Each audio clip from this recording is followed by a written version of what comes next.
I'd have to see a script, and he said, "Angie, it's Marlon's wife. Just take it." During Hollywood's golden age, Angie Dickinson and Frank Sinatra shared an intense, magnetic connection that captivated the world for decades. On paper, they were the ultimate power couple, and Old Blue Eyes was desperate to make her his wife.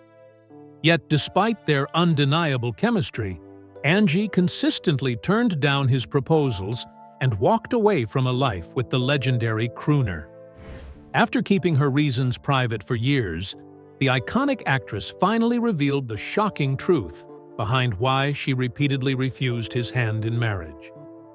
What dark side of Sinatra made Angie run from his proposal? Join us as we uncover the juicy truth. From North Dakota to Hollywood, Angie Dickinson's untold journey. Long before Angie Dickinson became one of Hollywood's most desired leading ladies, before Frank Sinatra fell so deeply for her that he reportedly wanted to make her his wife, there was already something about Angie that refused to be possessed. To the outside world, their romance looked like a perfect Hollywood fairy tale. He was one of the biggest stars on the planet. She was the stunning actress every studio wanted. And together, they seemed destined to have it all. But behind Sinatra's relentless pursuit, Angie was quietly noticing things that would later convince her to walk away from the future everyone assumed she wanted.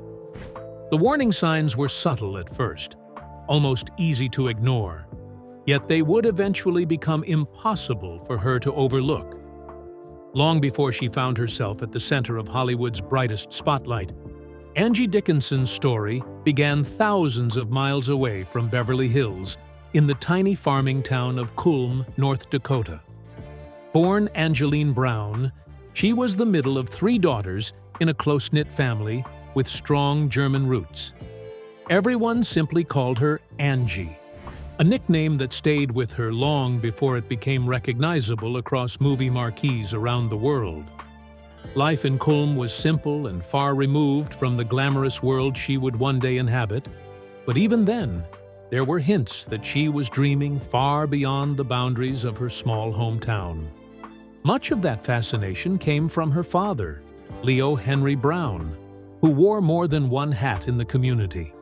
He published and edited the local newspapers, making him one of the town's most recognizable figures. But he also worked as the projectionist at Culm's only movie theater. For young Angie, those screenings became magical windows into another world. While other children saw entertainment, she saw possibility. She became captivated by the larger-than-life stars flickering across the screen and imagined what it might be like to step into those stories herself. That magical escape came to an abrupt end when the theater burned down. But by then, Hollywood had already captured her imagination. Her life changed dramatically in 1942, when the Brown family packed up and moved west to Burbank, California. Angie was just 10 years old, but the move placed her within touching distance of the movie industry she had admired from afar. The transition from a quiet North Dakota town to Southern California exposed her to an entirely different world, one filled with opportunity and ambition. Yet, despite living closer to Hollywood than ever before, becoming a movie star was still far from a certainty. Angie proved early on that beauty was only one part of who she was. She excelled in school and graduated from Bellarmine Jefferson High School at just 15 years old, an achievement that reflected both discipline and intelligence. Even before graduation, she had won an essay competition centered on the Bill of Rights, showcasing a talent for writing that often gets overlooked when people talk about her career. Inspired by her father's work in publishing, she originally imagined herself building a future with words rather than cameras. Believing journalism or writing might become her lifelong path, she continued her education at Glendale Community College before earning a business degree from Immaculate Heart College in Los Angeles in 1954. Along the way, she lived a remarkably ordinary life for someone who would later become one of Hollywood's biggest stars. During her college years, she worked as a secretary at Lockheed Air Terminal in Burbank and also spent time working in a parts factory. It was steady, practical work that paid the bills, and nothing about those jobs suggested she was on the verge of entering one of the most glamorous industries in the world. Another major turning point arrived in 1952 when she married football player Angie Dickinson. Along with the marriage came a new surname, one that would soon become famous in its own right. Angeline Brown became Angie Dickinson, a name that would eventually appear on movie posters, television screens, and magazine covers across America. At the time, however, she was still a young woman searching for her place in the world, unaware that the next chapter of her life would introduce her to Hollywood's biggest stars, unimaginable fame, and eventually a romance with Frank Sinatra that would leave the entire industry talking. How Angie Dickinson became Hollywood's most wanted leading lady. Sometimes, all it takes is one unexpected moment to change the course of a person's life. For Angie Dickinson, that moment came when she entered a local preliminary competition for the Miss America pageant. She didn't even win, finishing in second place, but that was enough to catch the eye of a casting agent who saw something special in the poised young woman from Burbank. Before long, Angie found herself standing among 6 showgirls on The Jimmy Durante Show, unknowingly taking the first real step toward Hollywood stardom. More importantly, that appearance introduced her to influential television producers who encouraged her to seriously consider acting, setting her on a path that would eventually lead straight into Frank Sinatra's orbit. Determined to prove she was more than just another pretty face, Angie threw herself into studying acting. She began landing guest appearances on television variety programs, including the Colgate Comedy Hour, steadily building a reputation as someone producers could rely on. It was during these early years that she met Frank Sinatra for the first time. Neither of them could have predicted just how important they would become in each other's lives, but the friendship they formed would last for decades and eventually blossom into one of Hollywood's most talked-about romances. Her official acting debut came on New Year's Eve in 1954 with an episode of Death Valley Days. It wasn't a glamorous entrance into the industry, but it opened door after door. Throughout the rest of the decade, Angie became one of television's busiest actresses, appearing in a seemingly endless list of popular westerns and dramas, including Gunsmoke, Cheyenne, The People's Choice, General Electric Theater, Broken Arrow, Northwest Passage, Meet McGraw, and The Restless Gun. Week after week, audiences kept seeing her face, and casting directors quickly realized she had a rare ability to command attention, even in relatively small roles. As television opportunities multiplied, Hollywood also began to notice her. Her earliest film appearances were modest, including an uncredited role alongside Doris Day in Lucky Me, before moving into westerns such as The Return of Jack Slade, Man with the Gun, and Hidden Guns. She soon earned her first leading role in Gun the Man Down, followed by Samuel Fuller's China Gate, a film that stood out for tackling the Vietnam conflict years before it dominated headlines. Unlike many actresses of the era, Angie refused to fit neatly into Hollywood's preferred mold. Studios wanted glamorous platinum blondes in the image of Marilyn Monroe or Jane Mansfield, but Angie believed copying that formula would limit her future. Instead, she resisted becoming another manufactured sex symbol. Although her hair was occasionally lightened to a honey blonde shade, she carefully protected her identity as an actress first, choosing roles that allowed her to showcase far more than her appearance. That patience paid off in spectacular fashion when legendary director Howard Hawks cast her as the flirtatious gambler known as Feathers in Rio Bravo. Sharing the screen with John Wayne, Dean Martin, Ricky Nelson, and Walter Brennan instantly elevated her career. The role became her breakthrough, and audiences couldn't get enough of her effortless charm and confidence.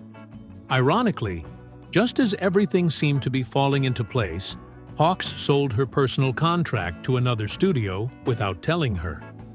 Angie was deeply disappointed by the decision, an early reminder that even rising stars often had very little control over their own careers. Still, Hollywood couldn't ignore her momentum. She quickly became one of the industry's most recognizable leading ladies, starring opposite an extraordinary lineup of actors that included Richard Burton, Gregory Peck, James Garner, Dick Van Dyke, Kirk Douglas, Marlon Brando, Robert Redford, Robert Duvall, Glenn Ford, Robert Mitchum, Lee Marvin, and Burt Reynolds. She also reunited professionally with Frank Sinatra and Dean Martin in the original Ocean's 11, strengthening friendships that extended well beyond the cameras. One of her most memorable performances arrived in The Killers, where she starred opposite Ronald Reagan in what would become his final film before entering politics. Reagan played a rare villain, and one particularly brutal scene in which his character violently strikes Angie's became one of the film's most talked-about moments. She continued taking increasingly complex roles, culminating in the critically acclaimed Point Blank, a film that has since become a cult classic and remains one of the defining performances of her career. By the early 1970s, many actors would have been satisfied with an already impressive film career, but Angie was about to reinvent herself all over again. After a guest appearance on Police Story proved enormously popular, NBC offered her a series of her own. At first, she wasn't interested. Television demanded grueling schedules, and she worried it would limit her film career. Producers, however, convinced her that the role could make her a household name, and they were absolutely right. As Sergeant Pepper Anderson in Police Woman, Angie became one of television's biggest stars. The groundbreaking series dominated ratings in several countries, ran for 4 successful seasons, earned her a Golden Globe, and brought multiple Emmy nominations. More importantly, it changed television forever. Countless women later admitted the show inspired them to pursue careers in law enforcement, while future female-led series like Charlie's Angels, Wonder Woman, The Bionic Woman, and Cagney and Lacey all followed the trail Angie helped blaze. She had become far more than a glamorous actress. She was now a television icon. Yet while her career continued reaching extraordinary heights, her private life, especially where Frank Sinatra was concerned, was becoming far more complicated than the public ever realized. The love stories that defined Angie Dickinson's life. While Angie Dickinson's career continued soaring to incredible heights, her personal life was proving far more complicated than anything audiences saw on screen. Behind the glamour, the premieres, and the magazine covers, she was searching for something that seemed surprisingly difficult to find in Hollywood: stability. The men who entered her life were some of the most famous and influential figures of their generation, yet none of those relationships unfolded the way the public imagined. And although Frank Sinatra would eventually become the man most closely associated with her romantic life, he was far from the first person to capture her heart. Years before she became one of Hollywood's most recognizable actresses, Angie married college football player Gene Dickinson in 1952. At the time, neither of them could have predicted how dramatically their lives would change. Gene later moved into the electronics business, while Angie slowly built a career in entertainment. But as her professional ambitions grew, their marriage began moving in a different direction. They separated in 1956, even though their divorce wasn't finalized until 1960.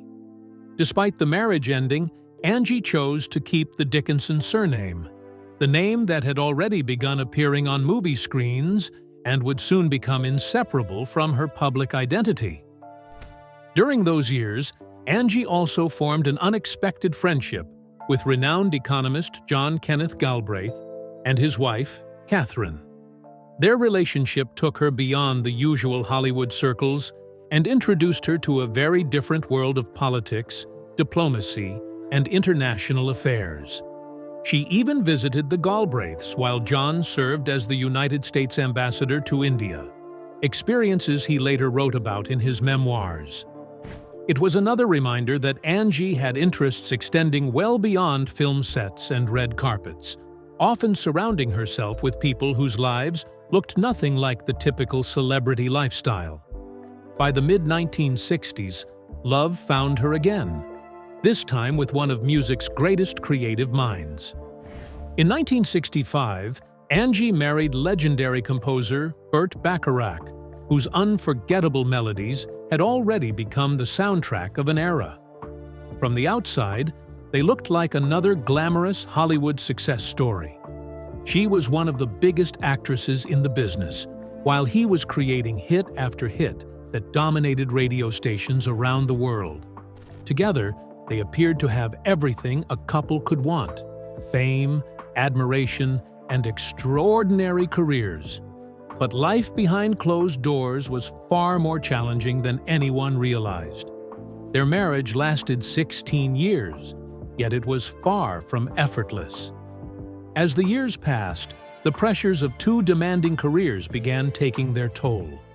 At one point, the couple even separated and dated other people, before eventually accepting that their relationship had reached its end. The fairy tale image the public embraced hid a marriage filled with struggles that very few outsiders ever saw. The greatest challenge they faced came through their daughter, Nikki. Angie devoted herself to caring for her while navigating the unique difficulties that came with raising a child on the autism spectrum during a time when public understanding and support were far more limited than they are today. It became one of the defining chapters of her life, demanding extraordinary strength behind the scenes while she continued maintaining her successful career. Years later, the family suffered an unimaginable tragedy when Nikki died. It was a devastating loss that remained one of the deepest heartbreaks Angie would ever endure. Even after Burt Bacharach passed away in 2023, the history they shared, both joyful and painful, remained an inseparable part of her life story. Although her marriage to Bacharach ended, Angie never completely closed the door on romance. During the 1980s, she became involved with musician Billy Vera, even appearing in the music video for his song "I Can Take Care of Myself." Later, throughout much of the 1990s, she shared a long relationship with legendary radio and television host Larry King. Their romance attracted attention, but unlike many celebrity couples, they largely kept the details away from the spotlight, allowing the relationship to unfold without constant public scrutiny. Yet through every chapter of her life, one name never truly disappeared. Frank Sinatra remained a constant presence. Their connection stretched across decades, surviving marriages, divorces, career changes, and the countless twists that come with living in Hollywood. To outsiders, they were simply close friends whose chemistry never seemed to fade. Rumors occasionally surfaced, but neither of them offered much explanation, allowing the mystery to grow with each passing year. Then, in 2023, Angie finally confirmed what many had suspected for decades. She revealed that she and Sinatra had shared an on-and-off love affair that lasted nearly 20 years. Even more surprising was the way she spoke about him. Despite everything that had happened between them, she described Frank as the love of her life and called him one of the most charismatic men that ever was. It was a remarkable confession because it showed that her feelings had never truly disappeared. But it also raised an even bigger question. If Frank Sinatra was the love of her life, if their relationship endured for 2 decades, And if his feelings for her were every bit as strong, then why did she repeatedly refuse to become his wife? The answer wasn't rooted in a lack of love. It lay in a side of Sinatra that Angie came to know better than almost anyone else, a side that ultimately convinced her walking away was the only decision she could live with. Behind the fame, the controversies that shadowed Angie Dickinson. For someone who spent much of her life avoiding unnecessary publicity, Angie Dickinson somehow found herself at the center of one controversy after another. Unlike many Hollywood stars who actively courted attention, Angie rarely went looking for drama. In fact, she often preferred to keep the most intimate parts of her life locked away from public view. Yet whether it was her outspoken opinions, rumored romances, difficult working relationships, or surprising career decisions, she repeatedly became the subject of headlines that kept people talking long after the cameras stopped rolling. One of the biggest controversies of her later years erupted in 2019 when she publicly criticized the growing Me Too movement. At a time when countless women in Hollywood were sharing painful stories of abuse and misconduct, Angie's comments immediately sparked outrage. During an interview, she bluntly said she hated the movement and believed it had gone too far, adding the controversial remark that an open robe is not a rape. The reaction was swift.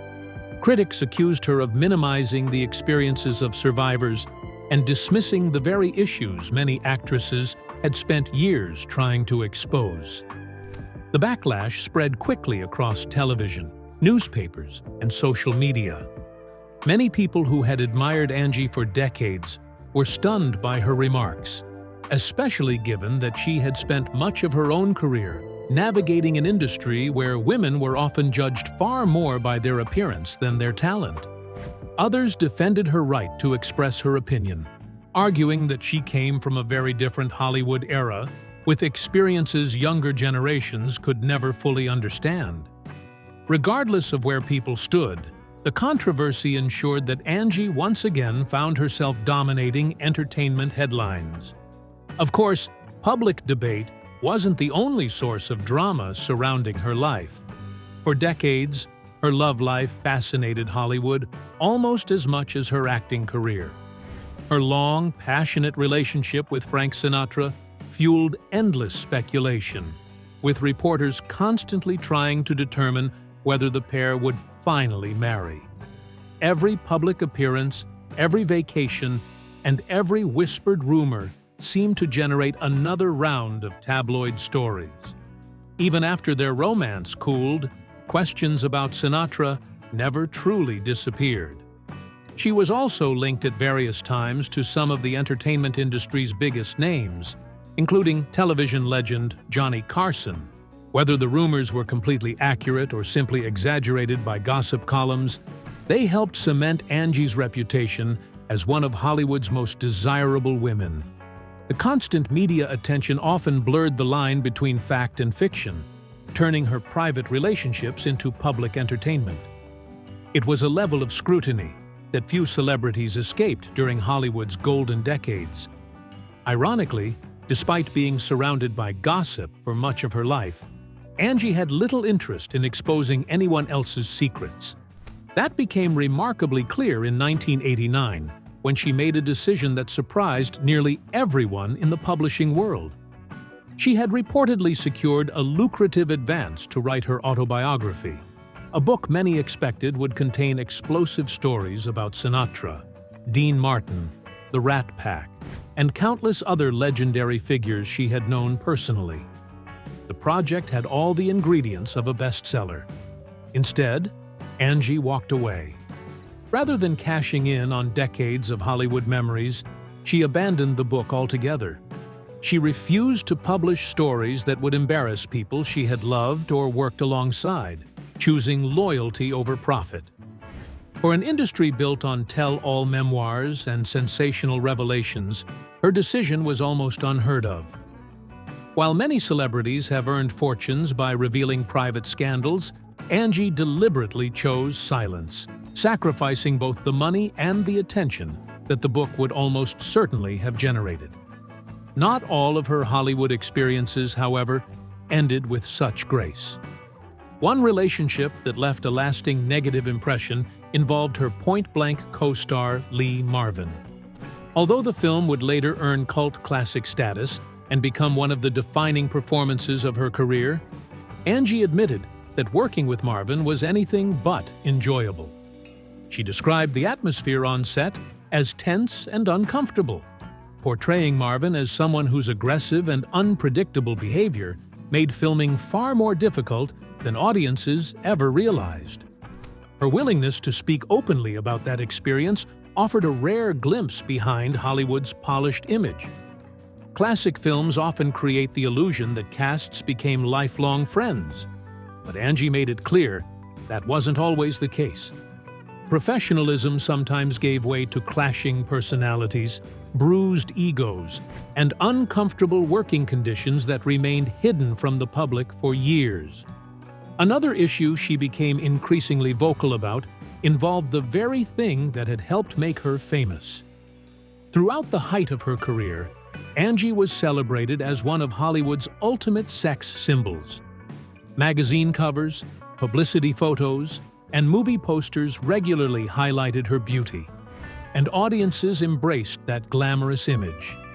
At first, it undoubtedly opened doors, but as the years passed, Angie began questioning the price that came with it.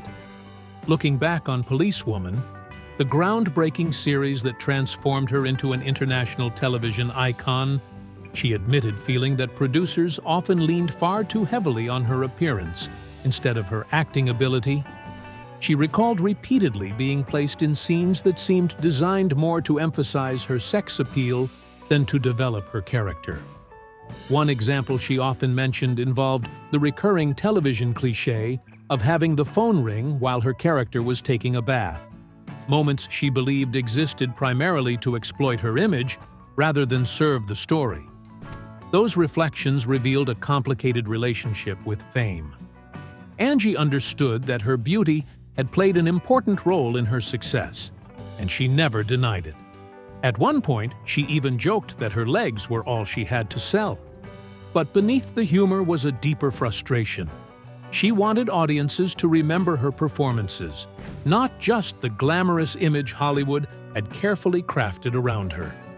In many ways, that tension defined much of Angie Dickinson's career. She was glamorous but wanted to be taken seriously. She was surrounded by gossip yet refused to exploit other people's secrets. She wasn't afraid to voice unpopular opinions, even when they damaged her public image. Whether people agreed with her or not, Angie rarely changed her views simply to satisfy public opinion. That willingness to stand apart often drew criticism, but it also made her one of Hollywood's most fascinating and unpredictable personalities, someone whose legacy continues to spark conversation long after the spotlight faded. Why Angie Dickinson could never marry Frank Sinatra. For decades, Hollywood treated Angie Dickinson and Frank Sinatra as the romance that almost was. Their chemistry was undeniable, their affection for each other was obvious, and those closest to them believed it was only a matter of time before wedding bells rang. Sinatra himself reportedly raised the subject of marriage more than once, convinced that Angie was the woman he wanted to spend the rest of his life with. Yet every time the conversation turned serious, she quietly stepped back. To many, it made no sense. If she loved him as deeply as she later claimed, why keep saying no? The answer wasn't that she doubted her feelings. Decades later, Angie made one of the most revealing confessions of her life. Looking back on their relationship, she simply said, "He's the love of my life." Even after so many years, just mentioning Sinatra's name brought a smile to her face. She described him as an extraordinary talent, whose gifts as both a singer and actor were almost unmatched. But it wasn't just his career she admired. It was the man himself, flaws and all. He was difficult, wonderful, brave and foolish, she once said, perfectly capturing the contradictions that made Frank Sinatra such a fascinating figure. He could be generous beyond measure one moment and incredibly stubborn the next. He possessed enormous charm, yet his temper was legendary. Loving Frank Sinatra meant accepting every side of him, and Angie knew exactly what that would require. Their romance began while filming Ocean's 11 in 1960. Surrounded by the effortless cool of the Rat Pack, sparks quickly flew between the two stars. Their connection grew naturally, built on friendship, laughter, and an ease that neither of them found very often in Hollywood. As the years passed, marriage became a genuine possibility. Angie later admitted that they discussed it more than once, and by 1964, they had come remarkably close to making it official. To the outside world, they seemed like the perfect match. Both were at the height of their careers. Both understood the pressures of fame, and both shared a chemistry that was impossible to fake. But Angie couldn't ignore one reality that became clearer the longer she knew him. Frank Sinatra thrived at night. His world revolved around late-night dinners, endless parties, performances that stretched into the early hours, and a non-stop social life filled with celebrities, musicians, politicians, and friends. That lifestyle energized him. It was part of who he was. Angie, however, realized it wasn't the life she wanted for herself. Looking back years later, she admitted that she simply wasn't prepared to take on that challenge. She cared deeply for Frank, but she understood that loving someone and building a life with them were not always the same thing. She knew that becoming Mrs. Sinatra would mean stepping into a whirlwind that never seemed to slow down. Rather than convincing herself she could adapt, she made the painful decision to be honest about what she wanted. There was another reason that revealed even more about Angie's character. She had grown incredibly fond of Frank's former wife, Nancy Sinatra Sr. Instead of viewing her as an obstacle or rival, Angie admired her. She described Nancy as gracious, warm, and remarkably kind. Rather than creating tension, Nancy welcomed Angie with genuine friendliness. "I adored his wife, Nancy," Angie later admitted. "She was so wonderful and so gracious." For Angie, marrying Frank wasn't simply about saying yes to the man she loved. It also meant stepping into a family dynamic she respected too much to disrupt. Not long after deciding against marriage with Sinatra, Angie moved on with another chapter of her life. In 1965, she married legendary composer Burt Bacharach. Their marriage lasted 16 years and produced both unforgettable memories and heartbreak before ending in divorce in 1981. Years later, Bacharach openly acknowledged his own infidelity in his memoir. Even as life took them in different directions, Frank never completely disappeared from Angie's heart. Their friendship endured through the decades, proving that some relationships don't need marriage to remain meaningful. Her affection also extended beyond Sinatra to the rest of the Rat Pack. Among them, Dean Martin held a particularly special place in her heart. The two first became close while making Rio Bravo, the film that transformed Angie into a major Hollywood star. She remembered Dean as endlessly funny, effortlessly charming, and someone who immediately made her feel welcome. Angie loved sharing stories that revealed the man behind Dean's public image. Although audiences knew him as the carefree drinker who always had a glass in his hand, she insisted much of it was an act. According to Angie, Dean rarely drank in adulthood and simply enjoyed making people laugh. She fondly recalled his favorite dinner joke, pretending to raise a toast only for the glass to bump into his nose, before he'd grin and say, "Oh, I thought I was taller."